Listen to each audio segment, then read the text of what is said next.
صلی علی نبینا صلی علی محمد۔ کیونکہ اس عشرے میں، آخری عشرے میں اعتکاف بھی بیٹھا جاتا ہے، اس لیے اعتکاف کے بارے میں کچھ کہنا چاہتا ہوں۔ اعتکاف کے ضمن میں کچھ باتیں اس کے مسائل کے بارے میں اور کچھ باتیں انتظامی لحاظ سے ہیں، کچھ بیٹھنے والوں کے لیے ہیں اور کچھ دوسرے لوگوں کے لیے ہیں جن کا ہر احمدی کو خیال رکھنا چاہیے۔ پہلی بات تو یہ یاد رکھیں کہ اعتکاف رمضان کی ایک نفلی عبادت ہے، اس لیے جگہ کی مناسبت سے، اس کی گنجائش سے کے مطابق جو مرکزی مساجد ہیں ان میں اعتکاف بیٹھنے کی اجازت دی جاتی ہے، یا جو بھی اپنے شہر کی مسجد ہو اس میں بھی حالات کے مطابق۔ تو بعض لوگوں کا زور ہوتا ہے کہ ہم نے ضرور اعتکاف بیٹھنا ہے اور فلاں مسجد میں بھی ضرور بیٹھنا ہے، مثلا روا میں، مسجد مبارک میں یا مسجد اقصیٰ میں بیٹھنا ہے، یا یہاں مسجد فضل میں بیٹھنا ہے، یا یہاں مسجد بیت الفتوح میں بیٹھنا ہے، اور پھر اس کے لیے زور بھی دیا جاتا ہے، خط پہ خط لکھے جاتے ہیں، سفارش کرنے کی درخواستیں کی جاتی ہیں۔ تو یہ طریقہ غلط ہے۔ دعا کی قبولیت تو اللہ تعالیٰ کا فضل ہو تو کہیں بھی ہو سکتی ہے، یہ تو نہیں فرمایا کہ جو اعتکاف بیٹھیں گے ان کو لیلۃ القدر حاصل ہوگی، باقیوں کو نہیں ہوگی۔ کسی خاص جگہ سے تو مخصوص نہیں ہے۔ ہاں، بعض جگہوں کی ایک اہمیت ہے اور ان کے قرب کی وجہ سے بعض دفعہ جذبات میں خاص کیفیت پیدا ہو جاتی ہے۔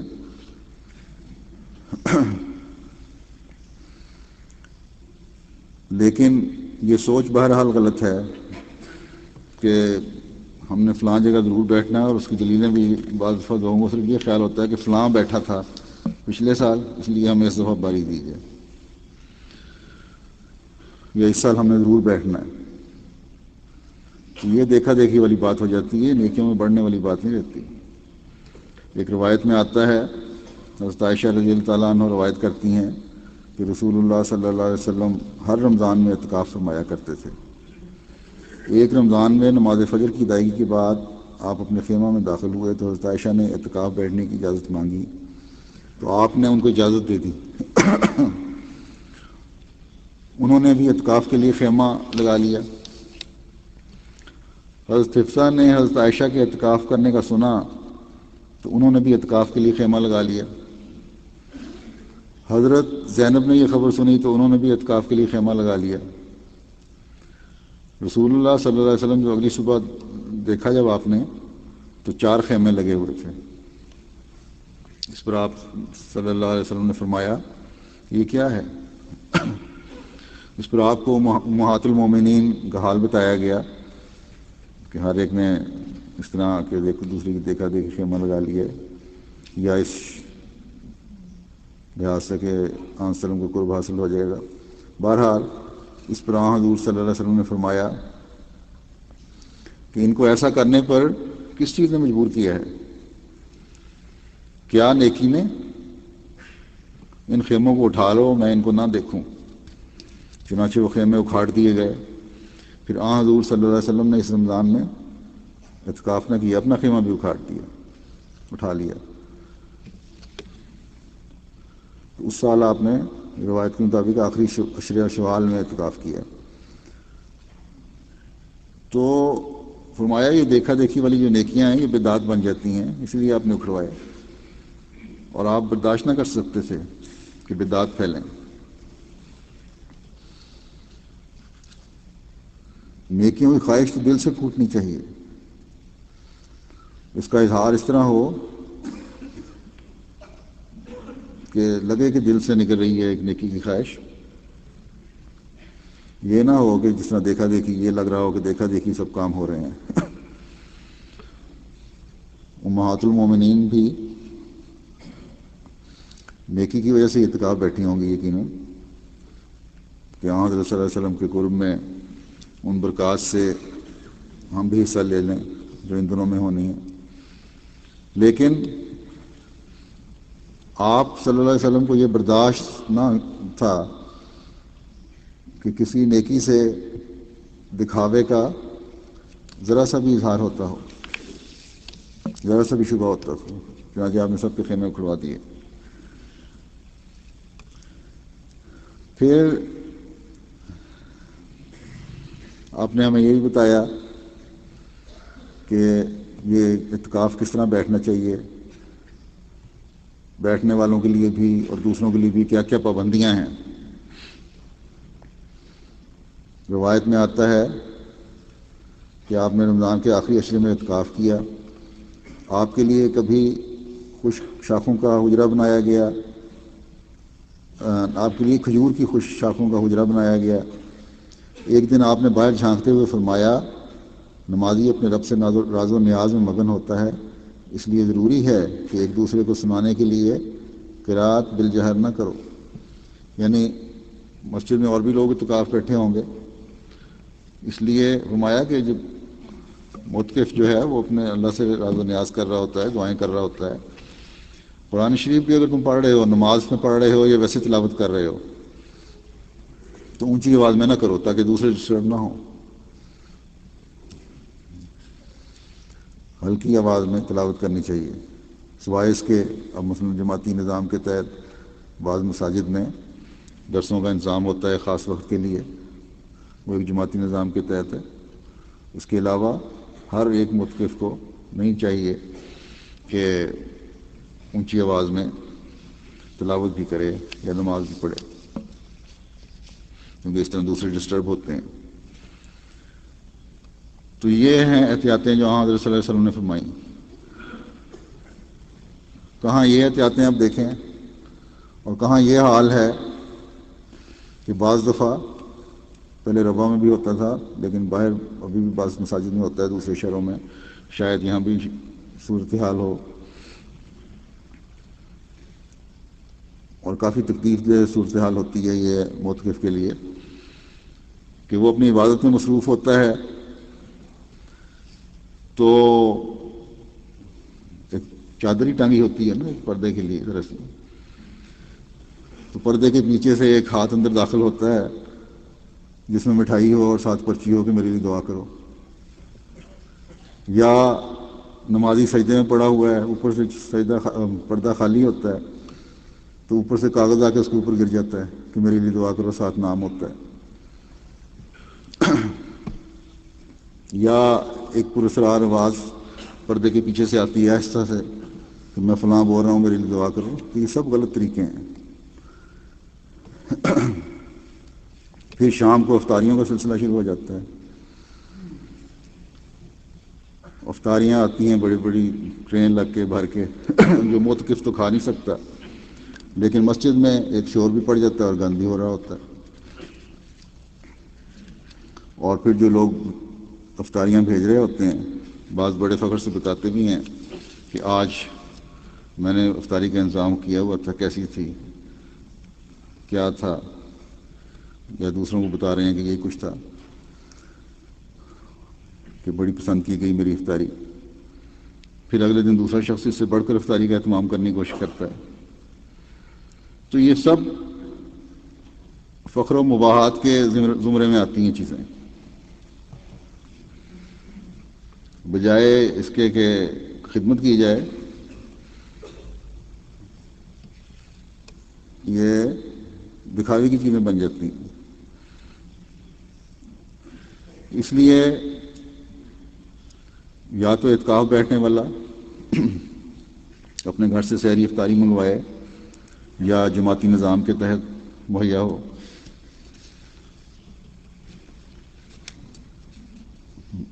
ناموں کے ساتھ ہر ایک حجرے میں ہر ایک کے لیے علیحدہ علیحدہ افطاریاں آنی یہ غلط طریقہ کار ہے، یہ نہیں ہونا چاہیے کہیں بھی مساجد میں جماعت کی، کیونکہ اس سے آگے پھر اور بھی بڑی بدعتیں پھیلتی چلی جائیں گی. ربا میں بھی لنگر خانے سے دار ضیافت سے جو مرکزی مساجد میں بیٹھے ہوتے ہیں ان کے لیے اور میرا خیال ہے دوسری جگہوں پہ بھی اگر نہیں ہے تو جانی چاہیے.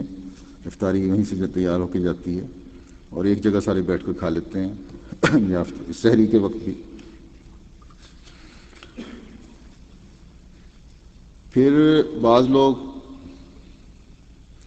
اعتکاف بیٹھ کر بھی کچھ وقت کے لیے دنیا داری کے کام کر لیتے ہیں.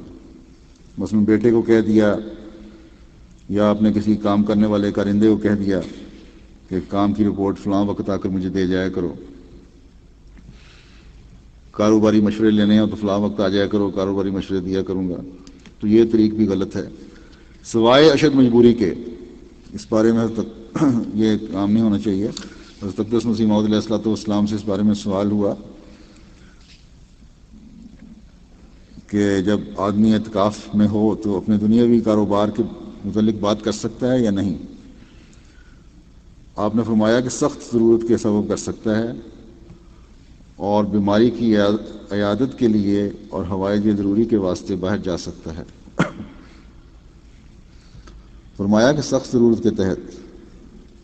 یہ نہیں ہے کہ جیسے میں نے پہلے کہا کہ روزانہ کو وقت مقرر کر لیا کہ فلاں وقت آ جایا کرو اور بیٹھ کر کاروباری باتیں ہو جایا کریں گی. اگر اتفاق سے کوئی ایسی صورت پیش آ گئی ہے، کسی سرکاری کاغذ پر دستخط کرنے ہیں، تاریخ گزر رہی ہے، یا کسی ضروری معاہدے پر دستخط کرنے ہیں، تاریخ گزر رہی ہے، یا اور کوئی ضروری کاغذ ہے، ایسے کام تو ہو سکتے ہیں لیکن ہر وقت روزانہ نہیں.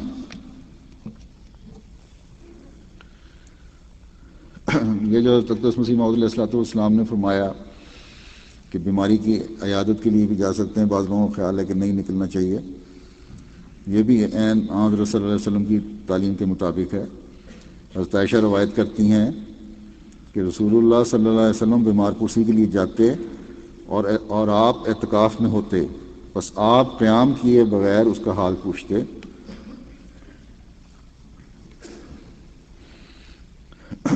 پھر اسی طرح ابن عیسیٰ کی روایت ہے یہی. تو تیمارداری جائز ہے لیکن کھڑے کھڑے گئے اور آ گئے. یہ نہیں کہ وہاں پھر بیٹھ کر ادھر ادھر کی باتیں میں وقت ضائع کرنا شروع کر دیا، یہ باتیں بھی شروع ہو گئیں. اور یہ بھی اس صورت میں ہے، وہاں مدینے میں تو بڑے قریب قریب گھر بھی تھے کہ قریب گھر ہوں اور کسی خاص بیمار کو اگر آپ نے پوچھنا ہو، اگر ہر بیمار کے لیے، ہر قریبی کے لیے بہت سارے تعلق والے ہوتے ہیں، اب جانے لگ جائیں تو پھر تو مشکل ہو جائے گا. اور یہاں تو فاصلے بھی اگر دور ہیں جائیں مثلا تو آنے جانے میں 2 گھنٹے لگ جائیں گے، اور اگر ٹریفک میں پھنس جائیں تو اور زیادہ دیر لگ جائے گی. تو یہ قریب کے گھروں میں پیدل جہاں تک جا سکیں وہی اجازت ہے. اور ویسے بھی یہاں جانے کے لیے بھی جماعتی نظام ہے، وہاں سے اجازت لینی ضروری ہے. یہ میں باتیں اس لیے کر رہا ہوں کہ بعض لوگ اس قسم کے سوال بھیجتے ہیں. ام المومنین حضرت صفیہ رضی اللہ عنہا سے روایت ہے کہ رسول اللہ صلی اللہ علیہ وسلم اعتکاف میں تھے. میں ان کی ملاقات کو رات کے وقت گئی اور میں نے آپ سے باتیں کیں. جب میں اٹھی اور لوٹی تو آپ بھی میرے ساتھ اٹھے. حضرت صفیہ کا گھر ان دنوں میں اسامہ بن زید کے مکانوں میں تھا. راستے میں انصاری راہ میں ملے. انہوں نے جب آپ کو دیکھا تو تیز تیز چلنے لگے. آپ نے فرمایا انصاریوں کو کہ اپنی راہ اپنی چال سے چلو. یہ صفیہ بنت ہوئی ہے. ان دونوں نے یہ سن کر کہا سبحان اللہ یا رسول اللہ، ہمارا ہرگز ایسا گمان آپ کی نسبت نہیں ہو سکتا تھا. آپ نے فرمایا نہیں، شیطان خون کی طرح آدمی کی ہر رگ میں حرکت کرتا ہے. مجھے خوف ہوا کہیں شیطان تمہارے دل میں بری باتیں ڈال دے. تو ایک تو آپ نے اس میں شیطانی وسوسے کو دور کرنے کی کوشش فرمائی، بتا دیا کہ یہ صفیہ ہیں، ازواج مطہرات میں سے ہیں. دوسرے یہ کہ اعتکاف کی حالت میں کچھ دور تک نکل جانے میں، چلے جانے میں کوئی حرج نہیں ہے مسجد سے باہر. بلکہ اگر مسجد میں حوائج ضروریہ کا انتظام نہیں ہے، غسل خانہ وغیرہ کی سہولت نہیں ہے، تو اگر گھر قریب ہے تو وہاں بھی جایا جا سکتا ہے. آج کل تو یہ مسجد کے ساتھ، ہر مسجد کے ساتھ انتظام موجود ہے، اس لیے کوئی ایسی دقت نہیں ہے، لیکن پھر بھی اگر کچھ وقت کے لیے مسجد کے صحن میں یا باہر ٹہلنے کے لیے ضرورت محسوس ہو تو اس میں کوئی حرج نہیں ہے۔ ایک دفعہ مسیح موعود علیہ الصلوۃ والسلام مجلس میں بیٹھے تھے تو خواجہ کمال الدین صاحب اور ڈاکٹر عباد اللہ صاحب یہ اعتکاف بیٹھے ہوئے تھے ان دنوں میں، تو آپ نے ان کو فرمایا کہ اعتکاف میں یہ ضروری نہیں ہے کہ انسان اندر ہی بیٹھا رہے اور بالکل کہیں آئے جائے ہی نہ۔ مسجد کی چھت پر دھوپ ہوتی ہے، وہاں جا کر آپ بیٹھ سکتے ہیں، کیونکہ نیچے یہاں سردی زیادہ ہے، وہاں تو ہیٹنگ کا سسٹم نہیں ہوتا تھا، سردیوں میں لوگ دھوپ میں بیٹھتے ہیں، پتہ ہے ہر ایک کو، اور ضروری بات کر سکتے ہیں، ضروری امور کا خیال رکھنا چاہیے۔ اور فرمایا کہ یوں تو ہر ایک کام مومن کا عبادت ہی ہوتا ہے، تو مومن بن کے رہیں تو کوئی ایسا مسئلہ نہیں پیدا ہوتا۔ حضرت عائشہ سے مروی ہے کہ رسول اللہ صلی اللہ علیہ وسلم جب اعتکاف فرماتے تو آپ اپنے سر میرے قریب کر دیتے تو میں آپ کو کنگھی کر دیتی اور آپ گھر صرف حوائج ضروریہ کے لیے آتے۔ تو بعض لوگ اتنے سخت ہوتے ہیں، ان کا خیال ہے کہ اعتکاف میں اگر عورت کا، بیوی کا ہاتھ بھی لگ جائے تو پتہ نہیں کتنا بڑا گناہ ہو جائے گا، اور دوسرے یہ کہ یہ حالت ایسی بنا لی جائے، ایسا بگڑا ہوا حلیہ ہو کہ چہرے پہ جب تک سنجیدگی طاری نہ ہو، حالت بھی پوری نہ ہو، اس وقت تک لوگوں کا خیال ہوتا ہے پتہ نہیں لگ سکتا دوسرے کو کہ عبادت کر رہا ہے آدمی، تو یہ غلط طریقہ کار ہے۔ تو اعتکاف میں بھی اس سے اب یہ بھی پتہ لگتا ہے کہ اپنی حالت بھی سنوار کے رکھنی چاہیے اور تیار ہو کے رہنا چاہیے، اور دوسرے یہ کہ کسی بیوی یا کسی محرم رشتے سے اگر آپ سر پہ تیل لگوا لیتے ہیں، کنگھی کروا لیتے ہیں، اس وقت میں جب وہ مسجد میں آئے ہو تو کوئی ایسی بات نہیں ہے۔ بعض عورتیں مجھ سے پوچھتی رہی ہیں رمضان میں کہ ہم اپنے گھر میں اعتکاف کرنا چاہتی ہیں، بعضوں نے رکھے بھی، تو میں نے ان کو یہ جواب دیا تھا کہ یہ کوئی اعتکاف، اسلامی اعتکاف وہ نہیں ہے جس کو قرآن کریم نے رمضان کے حوالے سے بیان فرمایا ہے۔ تو اپنے کمرے میں بند ہونا چاہو مرضی ہے، لیکن یہ سمجھو کہ اعتکاف بیٹھی ہوئی یہ غلط ہے۔ اعتکاف کے ساتھ فی المساجد کی شرط ہے، اور خانہ کعبہ کے ساتھ چونکہ اعتکاف کا ایک خاص تعلق ہے، اس لیے ان مساجد میں وہی سنت دہرائی جاتی ہے۔ گھر بیٹھے اعتکاف نہیں ہو سکتا، گھر بیٹھے اپنے آپ کو روکنا کسی مقصد کی خاطر حرام نہیں ہے، مگر اسے یہ شرعی اعتکاف نہیں کہا جا سکتا۔ اس کا کوئی اعتکاف کا ذکر قرآن حدیث سنت میں کہیں موجود نہیں کہ گھر میں اعتکاف بیٹھو۔ قرآن کریم کے نزول کے بعد اس کا کوئی ذکر نہیں ملتا۔ قرآن کریم کے نزول سے پہلے حضرت زکریا کے ذکر میں، حضرت مریم کے ذکر میں ایک حجرے میں بیٹھ رہنا، اس قسم کے مضامین تو ملتے ہیں، راہبوں کا ذکر بھی ملتا ہے، لیکن ساتھ یہ بھی ہے کہ اللہ تعالیٰ جس مقصد کے لیے یہ اجازت دیتا تھا وہ اس مقصد کو بلا کر اس سے ہٹ گئے۔ تو اسلام نے پھر راہب ہونے کی کوئی تلقین نہیں فرمائی، بلکہ اس کو منع فرمایا ہے۔ زندگی کے ساتھ مل کر اپنے جد و جہد کو اس طرح شامل کر دینا کہ روزمرہ کے کام اور عبادت اور جہاد میں کوئی فرق نہ رہے، یہ سب سے اعلیٰ اسلامی تعلیم ہے۔ اور اس کے ہوتے ہوئے وہ جو الگ الگ حجرے بنا کر وہاں اعتکاف بیٹھ جانا، اس کا کوئی مضمون نظر نہیں آتا، لیکن اس طرح منع نہیں ہے کہ وہ حرام ہو۔ اگر کوئی بیٹھتا ہے تو اپنا فضول شوق ہے یا جو بھی ہے، نیکی کا جذبہ بہت ہے، تو ایک کونے میں بیٹھ کے عبادت کرے بے شک، لیکن اس پر اعتکاف کی شرطیں عائد نہیں ہوں گی۔ اعتکاف کی جو شرائط ہیں ان کا ذکر مسجد میں ملتا ہے۔ کسی گھریلو کونے میں بیٹھ کر عبادت کرنا ہرگز منع نہیں ہے، لیکن اسے مسجد کا کونا بنا کر اعتکاف کی شرائط اس پر عائد کر دینا، یہ بدعتوں کو رواج دے گا، اس لیے یہ مناسب نہیں۔ اگر وہ خاتون ایسی جگہ پہ آباد ہیں جہاں مسجد نہیں ہے، یا مسجد ہے لیکن وہ بہت دور ہے، یا مسجد ہے لیکن وہاں پہ اعتکاف کے لیے اور پھر حفاظتی نقطۂ نگاہ سے اور پھر وہاں کھانا وغیرہ پہنچانے کا انتظام نہیں ہو سکتا، مشکلات ہیں، تو اگر وہ اپنے گھر میں بیٹھ کر عبادات کر لیں تو اللہ تعالیٰ ان کی نیت کے مطابق ان کی اسی خلوص کو قبول کر کے اعتکاف کا ثواب دے دے گا۔ کل سا ایک اور دوست جو ہیں انہوں نے ہمیں پچھلے دفعہ ان کا یہ سوال ملا تھا، غالباً جرمنی سے ہیں، ناصر احمد راجپوت صاحب۔ وہ کہتے ہیں کہ کیا اعتکاف کے دوران جو ایم ٹی اے پر حضور کے خطبات یا درس وغیرہ جو ہے اس طرح دینی پروگرام نشر ہوتے ہیں، کیا وہ ہم سن سکتے ہیں؟ اگر تو حضور کا درس قرآن کا پروگرام آ رہا ہے یا حضور کا خطبہ آ رہا ہے تو اسے تو سنا جا سکتا ہے، لیکن اس کے علاوہ جو باقی پروگرام ہیں ان کو سننا وہ اعتکاف میں مناسب نہیں۔ اعتکاف کا تو مطلب ہی یہ ہے کہ ہم نے سارے کام کاج چھوڑ دیے اور اب مسجد میں بیٹھ کے ہم دنیا کو چھوڑ کر ترک دنیا کر کے اور صرف 10 دن ہم نے دعاؤں میں عبادات میں بسر کرنے ہیں۔ تو اگر اس نے دینی پروگرام بھی سننے ہیں اور کوئی اور کام بھی کرنے ہیں تو پھر اس کو اعتکاف بیٹھنے کی ضرورت کیا پڑی ہے؟ وہ تو گھر میں بیٹھ کے بھی یہ کام کر سکتا ہے۔ جی ٹھیک ہے جی۔ اعتکاف کے لغوی معنی کسی جگہ بند ہو جانے یا ٹھہرے رہنے کے ہوتے ہیں۔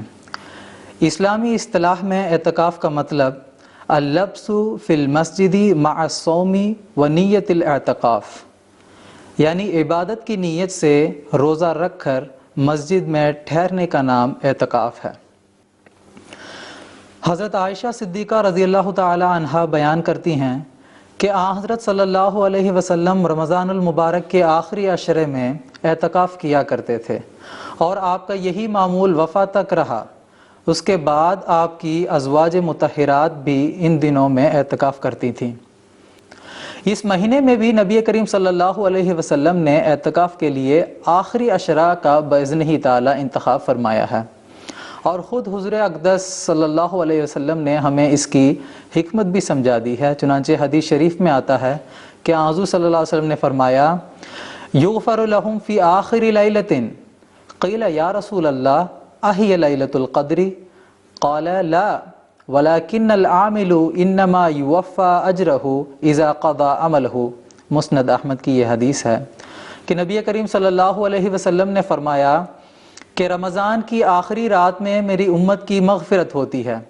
آپ صلی اللہ علیہ وسلم سے صحابہ کرام رضوان اللہ علیہم اجمعین نے دریافت فرمایا کہ اے خدا کے رسول، کیا رمضان کی آخری رات لیلۃ القدر ہوتی ہے؟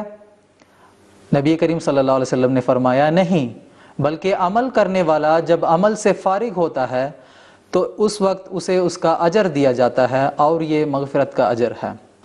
اعتکاف کے لیے کوئی میعاد مقرر نہیں ہے، یہ بیٹھنے والے کی مرضی پر منحصر ہے، جتنے دن چاہیے اعتکاف کرے۔ تاہم نبی کریم صلی اللہ علیہ وسلم کی جو سنت ہے اور جو مسنون اعتکاف ہے، جو آپ صلی اللہ علیہ وسلم کے طرز عمل سے ثابت ہے، وہ 10 دن کا ہے، اور نبی اکرم صلی اللہ علیہ وسلم کی سنت کے مطابق 20 رمضان کی نماز فجر سے اعتکاف شروع کرنا چاہیے، جس کا احادیث میں بھی ذکر ملتا ہے۔ نبی کریم صلی اللہ علیہ وسلم کے اعتکاف کے تعلق سے روایت ملتی ہے کہ آپ 10 دن اعتکاف بیٹھتے تھے۔ وَإِذَا أَرَادَ أَن يَعْتَقِفَ صَلَّى الْفَجْرَ ثُمَّ دَخَلَ مُعْتَقِفَهُ۔ رسول اللہ صلی اللہ علیہ وسلم جب اعتکاف کا ارادہ فرماتے تو نماز فجر ادا کرنے کے بعد اپنے معتکف میں جو اس غرض کے لیے تیار کیا جاتا ہے چلے جایا کرتے تھے۔ اور ارشاد ربانی اور نبی کریم صلی اللہ علیہ وسلم کی سنت سے بھی یہ ثابت ہے کہ اعتکاف کے لیے موزوں جگہ جامع مسجد ہے۔ اللہ تعالیٰ قرآن کریم میں فرماتا ہے کہ وَأَنْتُمْ عَاكِفُونَ فِي الْمَسَاجِدِ۔ عورتیں بھی مسجد میں پردے کی رعایت کے ساتھ اعتکاف بیٹھ سکتی ہیں۔ معتکف کے لیے سوائے حوائج ضروریہ کے مسجد سے باہر نکلنا جائز نہیں ہے۔ حوائج ضروریہ جیسے وضو، غسل یا پھر نماز جمعہ کے لیے جامع مسجد کی طرف تشریف لے جانا، ان اغراض کے لیے معتکف مسجد سے باہر نکل سکتا ہے۔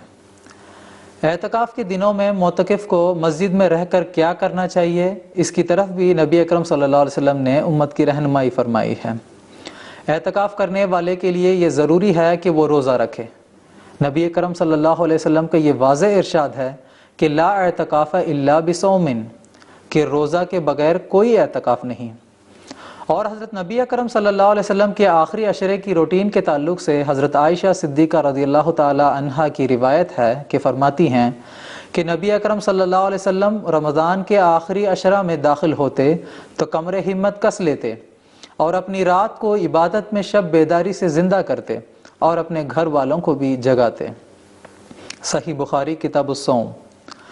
حضرت عائشہ صدیقہ رضی اللہ تعالی عنہا سے ہی ایک اور روایت مروی ہے، آپ فرماتی ہیں کہ حضرت صلی اللہ علیہ وسلم رمضان کے آخری عشرے میں عبادت میں جتنی کوشش اور محنت اور مجاہدہ فرماتے تھے وہ جد و جہد اس کے علاوہ ایام میں کبھی نہیں دیکھی گئی۔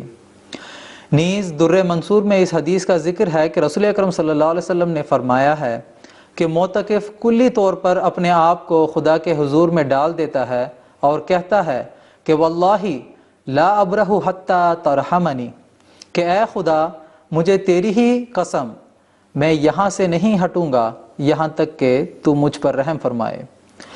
پس رمضان کے مہینے میں روزے دار جس قدر نیکیاں بجا لاتا ہے، جیسے تلاوت قرآن کریم، صدقہ و خیرات، نوافل کی ادائیگی، دعا، تو معتکف رمضان کے آخری عشرے میں ان نیکیوں میں مزید بہتری پیدا کرتا ہے اور ان کو مزید سنوار کر ادا کرنے کی کوشش کرتا ہے اور توبہ و استغفار کرتا ہے اور مکمل خشوع و خضوع کے ساتھ اپنے رب کریم سے بخشش طلب کرتا ہے۔ اسی طرح ایک موقع پر حضور اقدس صلی اللہ علیہ وسلم نے معتکف کی کیفیت کے تعلق سے فرمایا وَلَا يَتَكَلَّمْ إِلَّا بِخَيْرٍ وَيُكْرَهُ لَهُ الصَّمْتُ لِأَنَّ الصَّوْمَ الصَّمْتِ لَيْسَ بِقُرْبَةٍ۔ بس اس سے معلوم ہوتا ہے کہ معتکف ذکر الہی میں زیادہ سے زیادہ وقت صرف کرے، فضول باتوں میں وقت ضائع کرنا درست نہیں اور نہ بالکل خاموش رہنا درست ہے، کیونکہ اسلام میں چپ کا روزہ نہیں ہے۔ اب سوچنا چاہیے کہ اعتکاف کا نتیجہ کیا ہے، اعتکاف سے انسان کو کیا حاصل ہوتا ہے۔ جاننا چاہیے کہ اعتکاف کا سب سے اعلیٰ پھل لقاء الہی ہے۔ روزہ رکھنے والے کو روزے کی جزا میں خدا مل جاتا ہے، اور رمضان کے آخری عشرہ میں نبی کریم صلی اللہ علیہ وسلم نے لیلۃ القدر کی امت کو خوشخبری عطا فرمائی ہے جو 1000 مہینوں سے بہتر ہے۔ اس آخری عشرے میں لقاء الہی اور دیدار الہی ہوتا ہے، اور اعتکاف ایک ٹریننگ پیریڈ ہے اور یہ گناہ سے پاک ہونے کا بہترین موقع ہے، ملائکہ کی دعاؤں اور استغفار کی قبولیت کا ذریعہ ہے، جنت کے حصول کا ذریعہ ہے اور آگ سے بچاؤ کا ذریعہ ہے، عبادتوں کے گر سکھانے والے ایام ہیں اور ان ایام میں تزکیہ نفس اور کشفی قوتیں بڑھتی ہیں۔ بس چاہیے کہ معتکف کو اپنے اعتکاف کے بعد بھی ان نیک اعمال پر مداومت اختیار کرے جس کی اس نے اعتکاف کے ایام میں مشق کی ہے۔ آخر پر میں چند حدیثیں آپ کے سامنے پیش کرتا ہوں جس میں نبی اکرم صلی اللہ علیہ وسلم نے معتکف کی فضیلت بیان فرمائی ہے۔ حضور اقدس صلی اللہ علیہ وسلم فرماتے ہیں جو شخص اللہ تعالیٰ کی رضا کی خاطر ایک دن اعتکاف بیٹھتا ہے، اللہ تعالیٰ اس کے اور جہنم کے درمیان 3 ایسی خندقیں بنا دے گا جن کے درمیان مشرق و مغرب کے مابین فاصلہ سے بھی زیادہ فاصلہ ہوگا۔